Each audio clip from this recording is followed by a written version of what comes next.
Alô, você ligado no Rio Mafra Mix, mais um Dois Dedos de Prosa. E o mês de abril é um mês especial, é um mês que a gente lembra do autismo, né? É uma conscientização sobre o autismo. Dia 2 de abril foi a data máxima, mas durante todo o mês de abril a gente segue com ações, com lembranças. E acredito que quem nos acompanha já deve ter visto as menções ao mês que lembra o autismo em campanhas, pela rua, caminhadas, né? E hoje, para falar um pouquinho mais disso, eu recebo a Jéssica Aparecida, que é mãe de autista. Seja bem-vinda, Jéssica. Obrigada, Robson. Jéssica, para a gente começar a nosso bate-papo, a gente vai falar de uma criança autista, da tua experiência, né, dentro de casa com essa criança autista. Quem é essa criança e qual a idade dela? Eu sou mãe da Lívia. A Lívia tem 6 anos e ela é autista nível 2. Como que você descobriu o autismo? Porque isso é uma coisa que se descobre de uma forma, às vezes, até inesperada, né? Sim. A Lívia, ela teve um desenvolvimento, digamos que normal, até os seus 2 anos. E aos seus 2 anos ela começou a apresentar algo diferente, sabe? Principalmente a maior preocupação era a fala. Então a gente começou a ir atrás para tentar entender o que estava acontecendo naquele atraso de fala, o que estava acontecendo na questão de por que ela chorava tanto, por que ela enfileirava brinquedos, fazia muitos movimentos repetitivos. Então, a primeira queixa nossa foi a questão também de tampar o ouvido. Então, a gente tinha muita preocupação, será que tem algum problema auditivo aí? O que teria? E aí a gente começou a investigar. E foi bem pós uma pandemia, então começou a ficar um pouco mais difícil a questão de vir o diagnóstico. Do período que vocês começaram a ver essas situações diferentes, até que veio o diagnóstico, durou quanto tempo essa busca? Então, eu comecei a ficar pilhada com essa questão, porque começou a aparecer muita coisa sobre o autismo, sabe? E aí eu comecei a ir atrás de vários profissionais para tentar entender se tinha alguma coisa a ver já com o autismo. Eu já estava a par um pouco de alguma coisa sobre autismo, e eu via que se encaixava muito na Lívia. Então, o que aconteceu? Acontecia de eu ir e falar, não, mãe, calma, é a fase. Mas eu comecei a tentar achar especialistas já em autismo, para tentar entender se era realmente autismo. E o que aconteceu? Ela começou a fazer algumas terapias para tentar entender um pouco o comportamento dela, aí para ir para o neuropediatra, que foi o que trouxe o diagnóstico de autismo nível 2. Quando você recebeu esse diagnóstico e teve a certeza do que você suspeitava, como que foi a tua reação? E dali para frente o que mudou? Mudou que primeiramente veio um luto, porque mesmo eu achando que era já, eu comecei a ficar tendo muitas preocupações com o futuro. Eu comecei a me questionar, me culpar, comecei a tentar fazer muitas perguntas para tentar entender por que foi recebido aquele diagnóstico e como que seria daqui para frente. E eu vivi um luto, mas ao mesmo tempo que eu vivi esse luto, eu comecei a ir atrás de alternativas para ver o que a gente poderia melhorar, se a gente conseguiria fazer ela ter uma qualidade de vida melhor. E foi isso que eu fiz, fui em busca de várias terapias, comecei a estimular em casa, comecei a fazer muita coisa, porque eu queria ver ela ter uma qualidade de vida boa. Eu não queria... No começo eu escondia, assim, ela meio que eu queria colocar dentro de um casulo, mas no momento que eu tentei, que eu comecei a perceber que eu não poderia ficar escondendo ela, que eu tinha que fazer alguma coisa para ver além do autismo, aí eu comecei a fazer e começou a acontecer, eu comecei a ver o desenvolvimento dela e eu vi que eu precisava aceitar. Se eu não aceitasse, eu não ia conseguir ver a evolução da Lívia. Nesse meio, a gente vê que as mães de autistas, os familiares, os pais de autistas, eles acabam, de certa forma, se unindo para trocar experiências, para trocar relatos e até para mobilizar em prol da causa, né? Sim, exatamente. Eu acho que é muito importante a gente conseguir tentar achar uma rede de apoio. É bem difícil a gente conseguir, mas eu acho que a gente tem que tentar, até entre os pais mesmo de autistas, se mobilizar para a gente trocar experiências, falar sobre as nossas dificuldades, ter orientações, trocar também ideias de que deu certo, será que aí não vai dar, será que aí também vai dar certo? A gente sabe que nenhum autista é igual, mas a gente sabe que a gente pode fazer alguma coisa para melhorar a condição deles, eles terem uma qualidade de vida boa e acolher os pais, que eu acho tão importante quando a gente consegue acolher os pais, porque eu vejo por mim, quando eu preciso de acolhimento, eu às vezes acabo conversando com outra mãe, acabo trocando experiência, e tipo, só de ouvir a gente, eu já vejo que ajuda muito a pessoa a ouvir. No teu dia a dia, né, desde que você começou a suspeitar, claro que eu acredito que a rotina mudou, mas a partir do momento do diagnóstico, ali sim, ele trouxe um novo caminho para a rotina, para o dia a dia,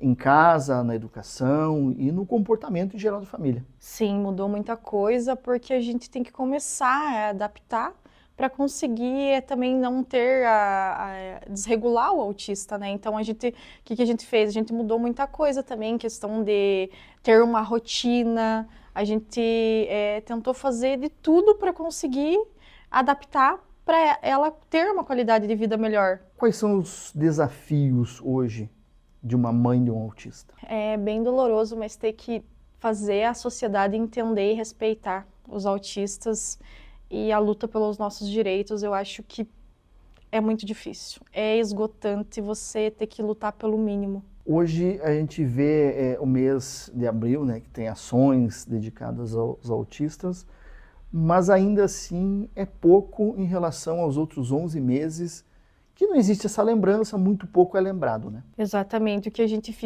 as famílias atípicas ficam revoltadas é que parece que a gente é lembrado só no dia 2 de abril e é esquecido o resto do ano. E a gente não quer isso. A gente quer que o autismo sempre existiu. A gente quer ser respeitado, a gente quer que tenha empatia, a gente quer poder ir no parque, levar seu filho e ele estar com o crachá e ser respeitado. Que ensine as crianças em casa também a respeitar. Então a gente luta pela inclusão. E a gente não quer ser esquecido, não quer ser lembrado só no mês de abril. A gente não quer ser esquecido o resto do ano. Se a gente fosse para elencar hoje, nesse nível de dificuldades, o que você conseguiria classificar hoje como mais desafiante, talvez no dia a dia, para sair, para ir a algum lugar? A inclusão mesmo que você falou, como geral.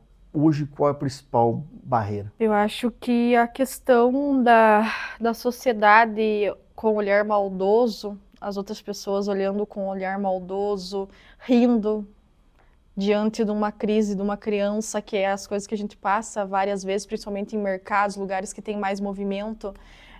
Eu acho que a parte mais desafiadora é a parte de a sociedade entender sobre o autismo, levar a entender, né, a respeitar, porque além da questão de não conseguirem respeitar os nossos direitos, não conseguem respeitar e ter empatia às crises no autismo, não ter,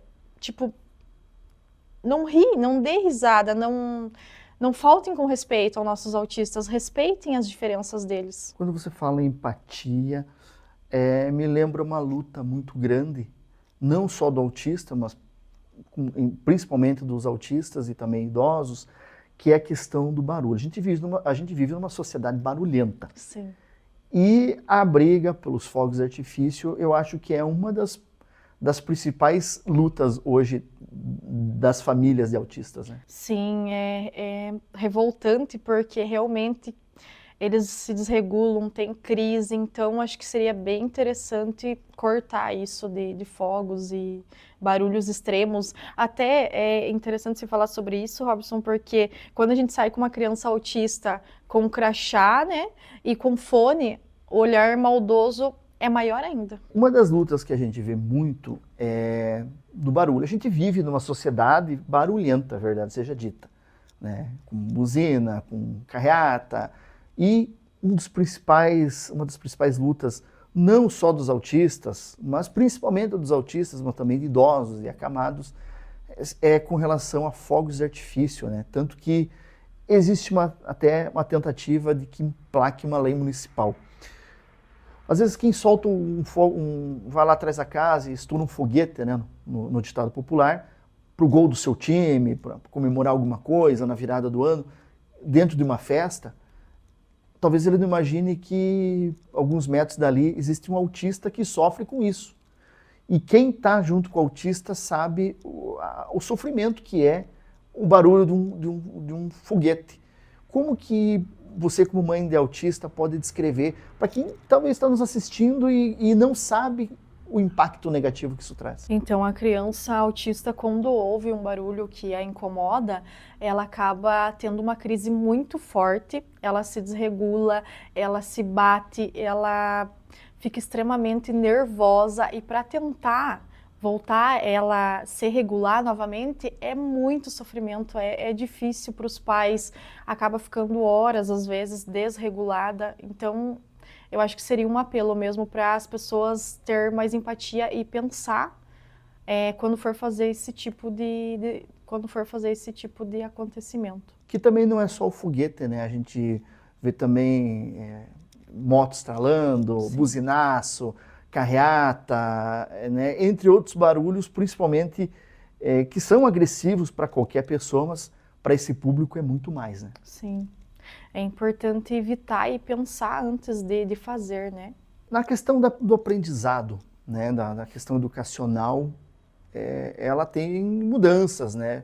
Como que está sendo o aprendizado da Lívia e o que mudou? Então, para os autistas, eu acho, né, como para a Lívia, mudou bastante a questão da adaptação, sobre alguns planejamentos individuais também, e também a questão do segundo professor, que é muito importante para a adaptação dos alunos e para a alfabetização. Você falou no início da nossa conversa que ela é nível 2, né? O autismo é classificado de quais tipos de nível? Temos o nível 1, nível 2 e nível 3, que se diz o nível 1 leve, que exatamente não é leve, e o nível 2 moderado, e o nível 3 que ele é mais severo, que precisa de mais estímulos, precisam de mais terapias. O autismo, ele não tem traços, né? Você não identifica uma pessoa autista olhando para ela. E eu já vi que os autistas, eles usam um crachá, que até você trouxe aqui. Como que funciona? Então, o crachá é feito para para identificar o autista, né? Porque ele representa deficiências ocultas que não são vistas, né? Então, por isso que é usado o crachá para mostrar, né, que tem um autista e que você deve respeitá-lo, as diferenças dele. Jéssica, você, como a gente falou no início, que pais, mães e familiares de autistas acabam se unindo, né, para trocar experiências, acabam se unindo para compartilhar momentos, também acontece o acolhimento. Você também está numa linha de frente de um grupo de acolhimento. Isso, eu faço parte de uma rede de apoio TA Acolhe, que ela acolhe famílias atípicas, amigos, para interessados, né? Para a gente dar orientações, contar, trocar experiências, falar sobre dificuldades. Então, eu comecei a fazer parte dessa rede TA Acolhe em Papanduva, e foi lá onde eu comecei a se sentir acolhida. Aí comecei lá e falei com ele se a gente poderia trazer para cá também essa rede, ter um acolhimento aqui, porque até então a gente fica, quando a gente recebe um diagnóstico, a gente fica perdido, a gente não sabe por onde começar, qual é o caminho, o que a gente faz para poder ajudar nossos filhos, e a gente sabe que a gente precisa de cuidados também além dos nossos filhos. Então a gente decidiu trazer a rede TA Acolhe Rio Mafra agora. Temos a rede TA Acolhe Papanduva e a rede TA Acolhe Rio Mafra, que a gente tem um grupo do WhatsApp, quem tiver interessado também pode me procurar, e agora a gente tem também nas redes sociais, para poder trazer mais, falar mais sobre o autismo, trazer sobre as nossas experiências e acolher as famílias atípicas. Para quem deseja saber mais, como que faz para entrar em contato? Pode ser pela mensagem do Instagram? Tem lá também um contato do WhatsApp? Tem um contato do WhatsApp, até o meu contato, que por enquanto está lá, que a gente, como eu falei, ainda está em construção ali, a questão de ter um contato próprio para a Rede Te Acolhe.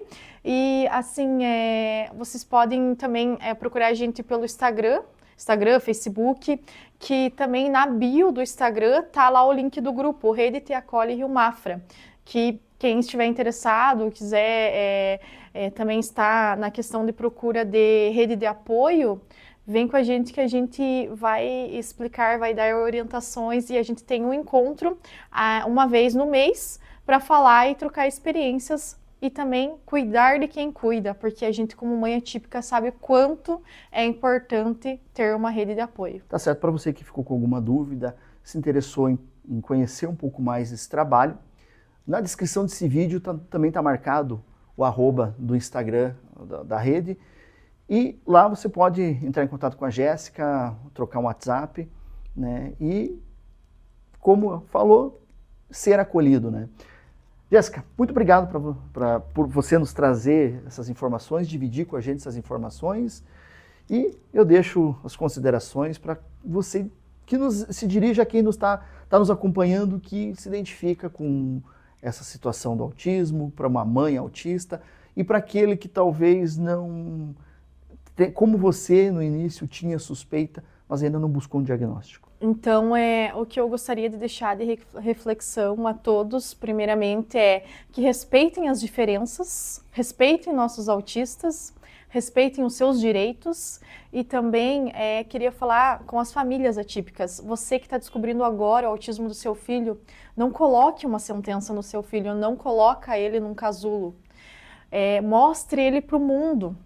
Vamos atrás de coisas que possam ajudar eles. Eu sei que é um momento difícil, eu passei por essa fase. Vão em busca de uma rede de apoio, não se sintam sozinhos, porque vocês não estão sozinhos. Então essa é a reflexão que eu gostaria de deixar. Tá certo, Jéssica, muito obrigado. E para você que nos acompanhou até aqui, siga pelas redes sociais, através do nosso site, acompanhando nossas outras informações, e a qualquer momento retornamos com mais notícias.